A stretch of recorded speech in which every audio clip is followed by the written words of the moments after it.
Reira ia koe e hoa, I rite ia koe ia tuari, ko kōtau nā tohuna he mahi nā mahi I te ao. Hei ako ia tātou I tēnei mahi.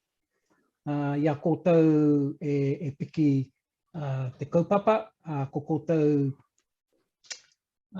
e whakamana ke ia tātou I nā whānau. No reira, he tukuna tēnei wā, ko koe I te kōrero tia he hana mahi I runa I a koe. Ko tēnei ke nā whānau, nā tari nā hei kenei ke, I te rono ki a koe, e hau mai a tātou wetahi o nā kōrero. No reira ka koe Gilbert, welcome to our kōrero. No doubt you've been listening attentively through the other kai kōrero, and like all next speakers coming through, having to adjust or readjust or stay consistent. So no reira, nā mihi kia koe, no reira, he tukuna tēnei wā kia koe. Ko koe te rākau. Tēnā rā tātou katoa, te whānui o te motu, tēnā koutou, tēnei te mihi mahana I takarua, no tūhoi, tēnei te mihi maana. Kia ora koutou people.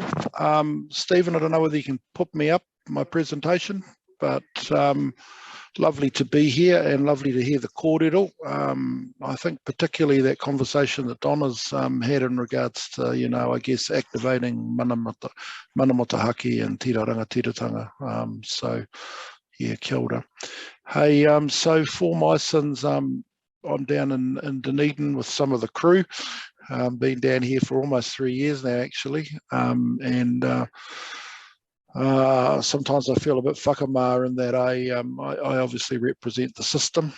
So I sit on the executive of the Southern District Health Board and also the Well South Primary Health Care Network down here in the south. So in April, again for my sins, I picked up the role as executive lead for mental health, addictions and intellectual disability across the Southern Health System. And so, shall we say, it's, I guess, sharpened my broader awareness, I suppose, of not only the issues around the broader mental health kaupapa, but also some of the addiction-related issues that our system are facing as a whole. So lovely to be here. Thanks, Trace, for making us do this, and Mr. Hurawai, long time no see, still doing addiction stuff, I see. So kia ora. Yeah, I don't know if Stephen can see me. Hi, Gilbert, kia ora, tēnā koe, kia hoa. I'll share it now. Thank you. Just be a second. Thanks, Stephen. Nice to hear your voice as well. Been a long time, brother. Yeah, so I just thought what I could potentially offer this hui today is a little bit of an overview around what's unfolding with the health system reforms, which obviously came into place in April of this year. It was larger, I guess, than I had anticipated in regards to the reform of the sector. I'm kind of pleased, actually, it hasn't dabbled around the edges, and that it is actually, as people will be aware, now starting to completely, I guess, erode our current health system, which I think what we've heard a little bit this morning and what you'll hear today, obviously, as well, is that the system hasn't done us or done us well. Can you flick over to the next slide, please, Stephen? Look at that, flash. So I guess what I really, I mean, this first slide just provides an overview of the complexity of the health sector that we choose, I guess, to mahi in.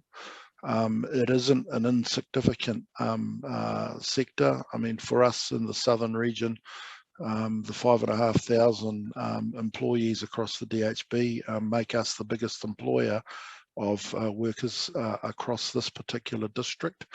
But as you'll see in that slide, this is a $20 billion industry. It represents well over 220-odd thousand people. It looks at being configured currently around 20 DHBs. In fact, there were 21 DHBs a few years ago, and that unfolded as a result of merging Southland DHB in the Otago DHB region, and I note with some interest that that's never happened again subsequently. But it is, as I said, a complex system, but at the end of the day, only really represents 5 million people. Now, I appreciate that's large, but obviously the expense associated with even management, executive overhead with the current system drains a whole range of resources, I guess, from our various localities. So for us in Southern, yeah, well, we've got the biggest geographical DHB region in the country. We have 4 hospitals, 2 in Dunedin, 1 in Invercargill, 1 Queenstown. We have 5 rural hospitals. We have about 83 general practices. We have about 73 aged care residential facilities. And I guess we operate on about a $1.2 billion budget, but we've always constantly been in deficit in regards to being able to kind of maintain, I guess, the services that need to be delivered to our people in a timely and effective way. And of course, as anyone that's watched with the reforms review, they talk about postcode lotteries. So depending on the locality where you reside may depend on the quality of, I guess, health service that you in turn get. And so clearly for populations across at least the Southern District, there are definitely areas where Māori don't necessarily get the full extent of the services that they would get should they perhaps live in Dunedin. And again, you know, when you start to look at the addiction related issues for our particular DHB, I guess I'm concerned that across the provider arm services, we only have about 26 to 29 FTEs covering quite a large geographical area. And so for anyone that's seen the results of the wastewater testing and the continual increase of methamphetamine and MDA use, and again, it's relatively high in our district. You know, we don't necessarily, I think, have the services available to our population to, one, not even be preventative, I guess, in regards to the approaches that we take to try and reduce, you know, alcohol and drug-related harm. But in turn, I guess the NGO sector hasn't been well resourced either to I guess meet the needs that community people are experiencing. So for anyone that may have seen, I don't know whether you can see this particular document, but the reviews came about as a result of the Health and Disability System Review. And that has been a process that's taken over 2.5 years. It got delayed in part because of the COVID outbreak, but in April of this year, the Minister Little obviously indicated that they are looking to, I guess, disrupt in a big way the current configuration of how health services will be delivered. Thanks, Stephen. Can I do that? Oh, yeah. So what the suggested approach moving forward for the changes in the system is the full disestablishment of the 20 DHBs and that they establish some new entities.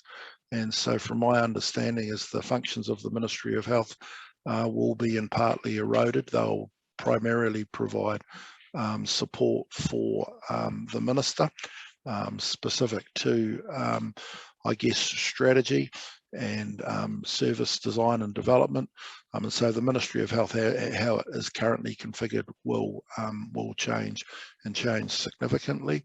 They will not, as we currently see in the current arrangements, they will not fund initiatives probably moving forward, and so they are planning to establish 2 different entities, one called Health New Zealand, and everyone probably be aware that the Māori Health Authority has been tasked with, in part, responsibility in regards to reducing the health burden for Māori.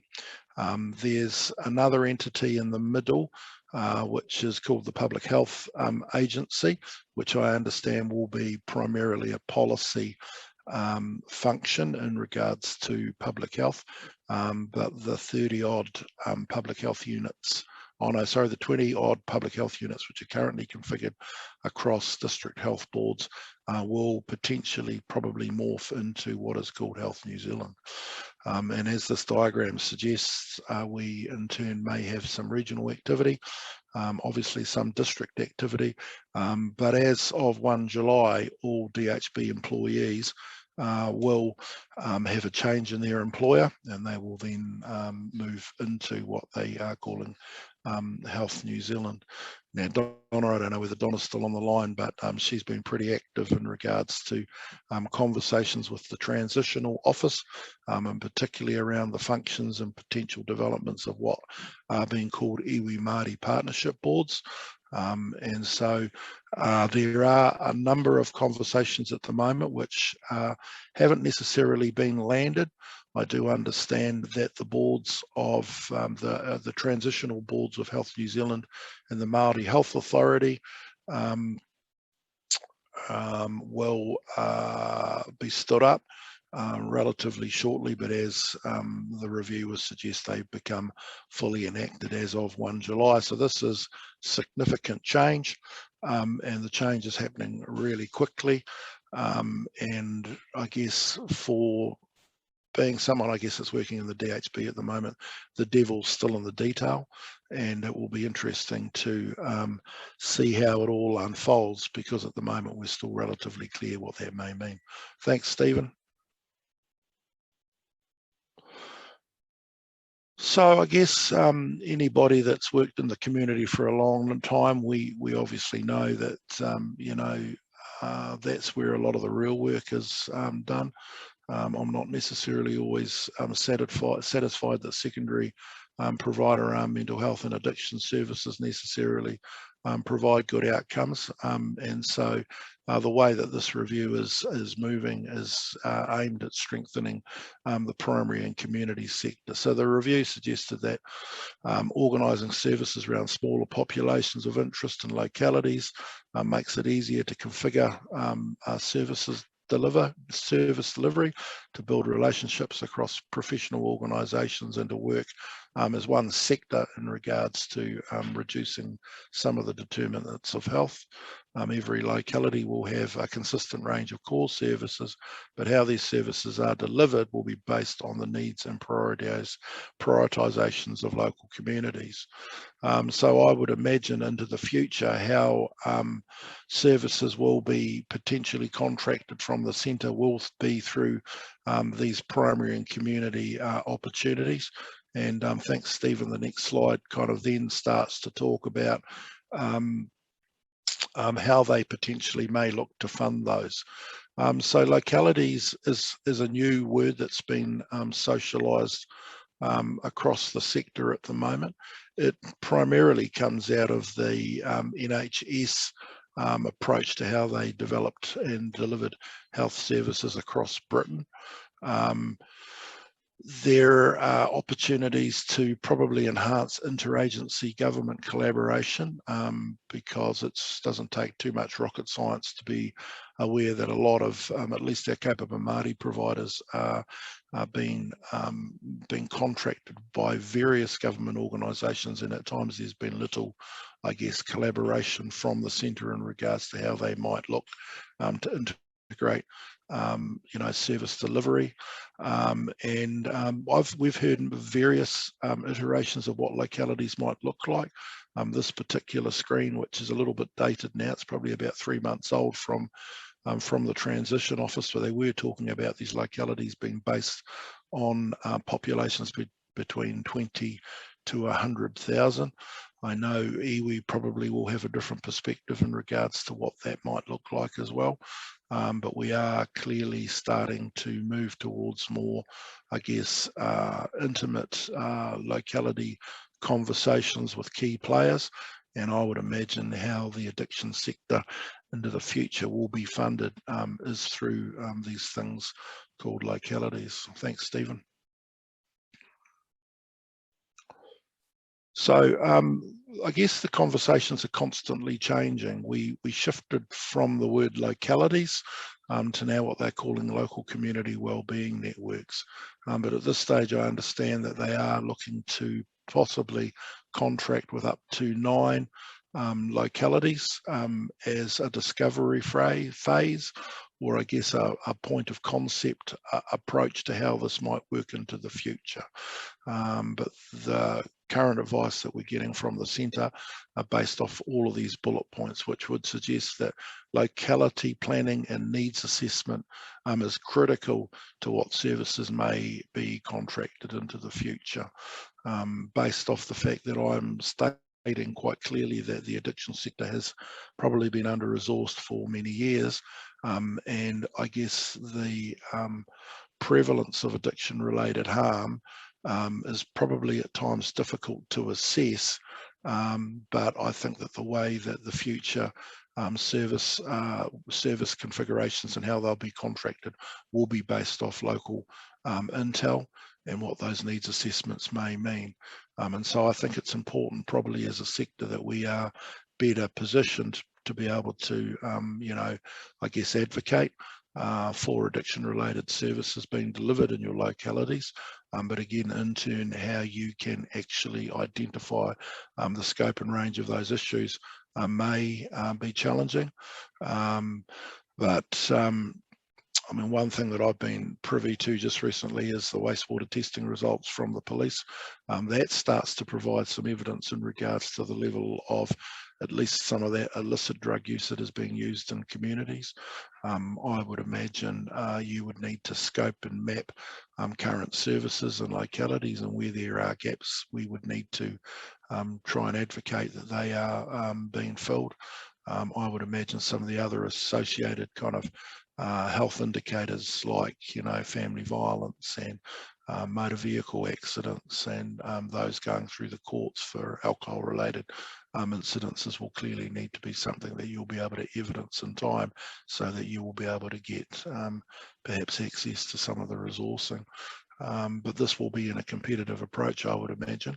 And as we always know, addiction quite often is an area that is unresourced and not always well supported.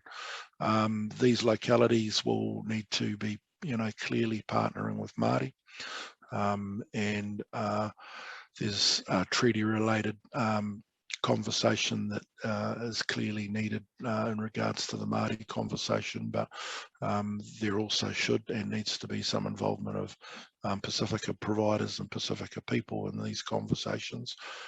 For us in the southern region, the Waitaki, those that may know, in and around Oamaru, you know, we have a really large Pacifica population.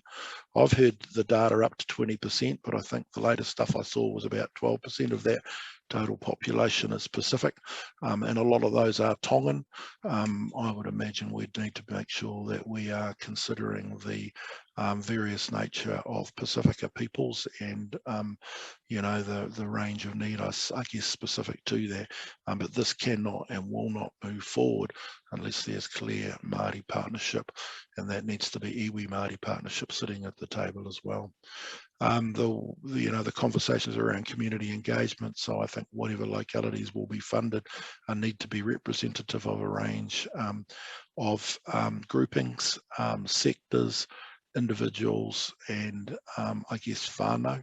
And I guess that also starts to move into that cross-sectorial working conversation that I've just mentioned before. Models should and need to be kind of considered in regards to how they may better integrate with service delivery.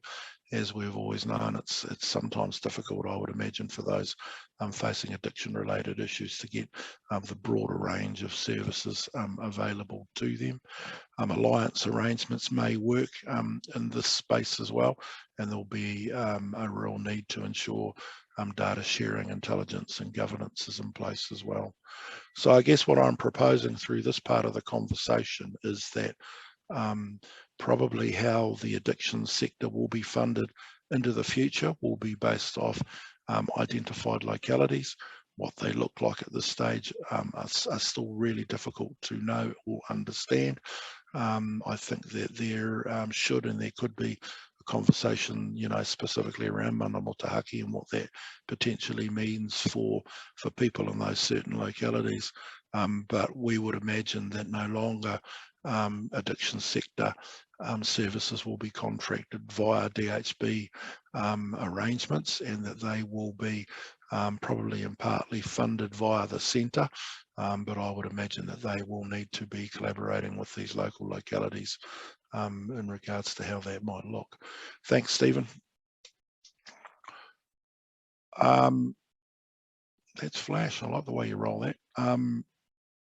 I just thought I'd mention, as part of the review reforms and I guess the undoing of our current approaches to how health services are, I guess, theoretically accountable from the Ministry of Health, that they are intending to remove the annual district plan priorities, which have previously been, I guess, a series of data sets which have measured theoretically our performance, and that in turn morphs into what they call the service level measures. And so there's two new service level indicators which have been agreed by Cabinet just recently, and they give you some indication, I think, about how things are moving forward. So first indicator is mental health appointments for under 25s within 3 weeks of the referral target. Now I do know that for us in this region that will be a challenge, but I think it provides a little bit of a focus about where the government are wanting to put energy and resourcing into the future, and that will be probably in that child and youth area as well. And then of course access to primary mental health and addiction services. So there's a real drive, particularly through the access and choice, you know, the HIP coaches and other services which have been set up in primary healthcare. There will be, I think, a growing increase and a focus on what they are providing in general practices. So I think if those two indicators are the measure of where we're heading as an addiction sector into the future, I think I have some serious concerns about what is unfolding. Thanks, Stephen. So I just thought I'd throw up a few challenges and challenges for us all. And having, you know, sat around, you know, the Māori pre-cutting edge hui for many years, I mean, I think that we still have a way to go. I think there's been some good conversations today about, you know, what is the role and function of NCAT? How does that truly reflect, you know, a tino rangatiratanga approach? How can we better configure addiction services into the future? And I've seen some really interesting posts in the last week where, you know, I think probably the addiction sector should be removed as part of the mental health continuum. I think as long as we have mental health and addictions in the same sentence, I think that probably adds to some further stigma for those particular patients. But I guess, you know, there's been huge amounts of conversation, particularly leading into the last two elections, around the investment in prevention, harm reduction and treatment. And so that means that we need to completely turn upside down our criminalisation approach to those that are, I guess, charged and sentenced to imprisonment and or community-based solutions for, you know, I guess either the use of drugs and or, I guess, the possession of. And so, you know, we've talked a lot about a health-based approach. I mean, based off Te Oraka, there were lots of really cool statements outlined in that particular document, but I still don't see a health-based approach to how we necessarily can better support those that are facing addiction-related issues. Now, I appreciate, as I was talking about this access and choice approach, which is currently being rolled out into primary healthcare, I think that is in part starting to at least acknowledge that mental health and addictions related issues are quite often underlying presenting issues in regards to physical health.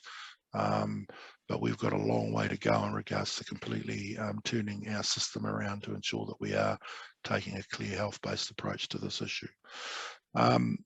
how is the addiction sector going to be funded into the future? And as I was saying, I think the reforms are pretty silent around the mental health and addiction investment and how that will be configured into the future. Potentially, it looks like it could be more positive. Instead of funding 20 individual DHBs to do certain things, maybe there's a way of being able to, through alliancing, through localities, improve, I guess, the approach to how things are funded. But this is going to be a challenge for the sector, and I think we should be advocating hard that some of these issues are,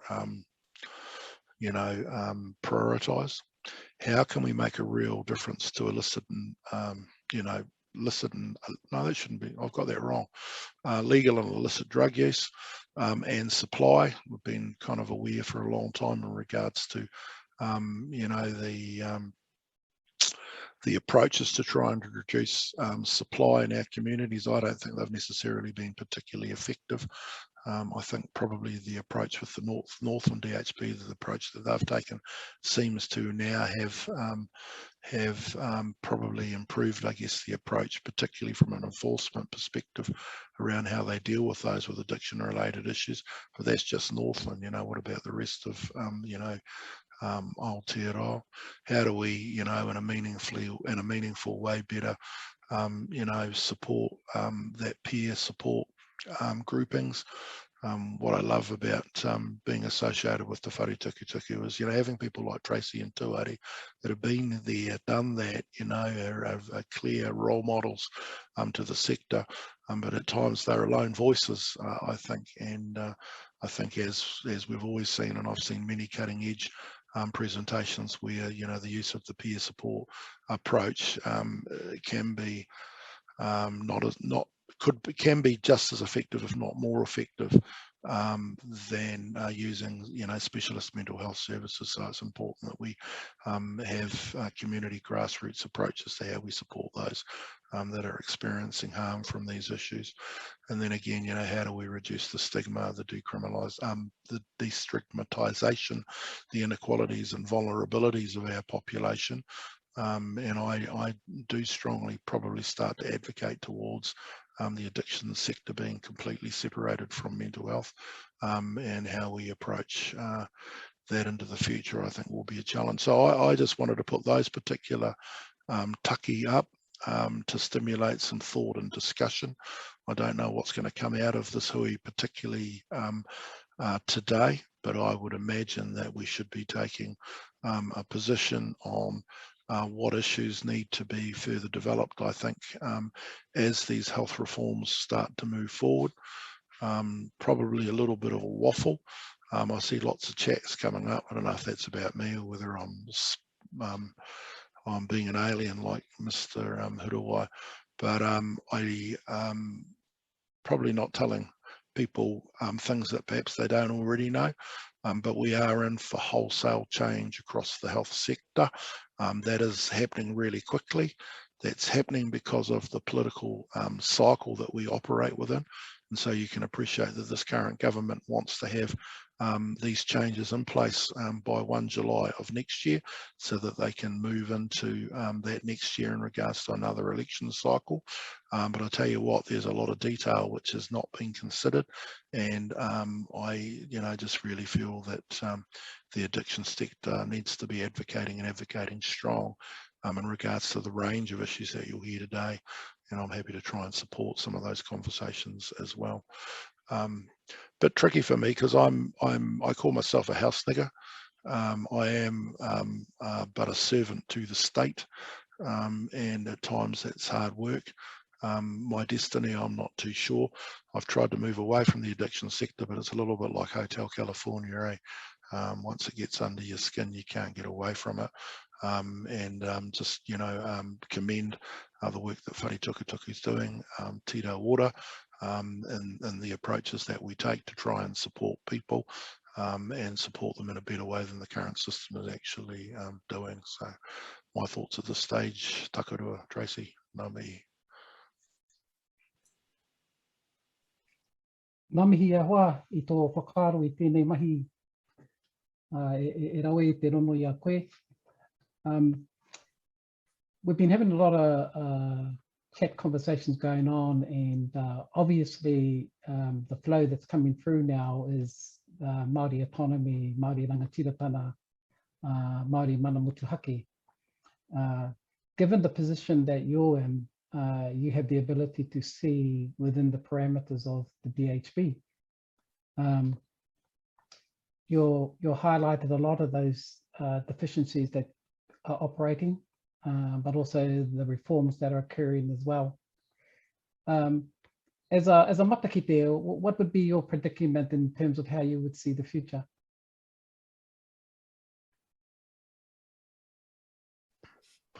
I would imagine we'll continue to be sidelined. You know, the issues of stigma and the fact that addictions isn't necessarily seen as a sexy sector to be involved, and I would imagine that we will continue to be challenged to ensure that we are resourced to the appropriate level. I always thought that you know, ring fencing resourcing, you know, putting a certain pūtea into a bucket would be an appropriate way of being able to resource and fund initiatives. My observations more recently is that ring-fenced funding has its challenges, but I do think that we should be advocating that a proportion of the total spend that will go into Health New Zealand should be and could be allocated specific for addiction-related services, and that they should and could be developed in collaboration with iwi groupings and approaches across the country. We saw $21.8 billion released in the recent May budget. 242 million of that resourcing was to put towards the Māori Health Authority, but I think probably, shall we say, top slicing the total expenditure that's going into this health system should and could actually be allocated for addictions services. As I was saying, I mean, for us in the southern region, and I appreciate we've got some NGO providers in the mix, but we only have 26 FTEs across a provider arm service of 610 FTEs. We all know the impact that addiction plays, not only on that particular sector, but also the physical health areas as well, and you know, the costs associated with putting people in hospitals. So I think we should be advocating for a top slice of this money specifically designated for addiction-related services. And of course, as we know, 26.6% of all Māori at some stage during their life course could be diagnosed with a mental health, with an addiction-related issue. We know that prevalence is higher for our population for multiple reasons. Sorry, bro, that's a big answer. No, Rawake, certainly good to get your insight, and obviously our whānau here treasure your insight, and also the reason why you're here is you're one of our rangatira. There was a question that was raised. You mentioned that a focus on youth and primary care. There was a question around 65 plus population. Mm. Any quarter around that? I think for too long we have known that the youth or child and youth areas across addiction related services have not been well resourced, haven't had the capacity or capability to keep up with the speed. I think a lot of focuses have gone on adult related services, but not that particular at-risk population, that youth population that we so need to support. But as we are well aware, the older population, you know, the 60s plus, all have issues underlying these, you know, these this taki. We do know that we are getting older people in aged residential care facilities. Not that Māori end up in aged residential care facilities because their whānau look after them, or they die early, but we are getting those some patients coming through with methadone related supports, and you know, we cannot forget the older population, and particularly the issues around alcohol, I would imagine, are significant for for that population as well. So I think it needs to be the whole life course, the whole approach, and we need to be, as I say, I think we better need to resource youth services. But as I think that Taki kind of puts out, we should be focusing on that older population and generation as well. Ngā mihi, Gilbert. I can see there's been a lot of comments coming through the chat, a lot of support coming through for what you've said, and the idea of having a separate or separating mental health from alcohol and other drugs. So ngā mihi ki a koe.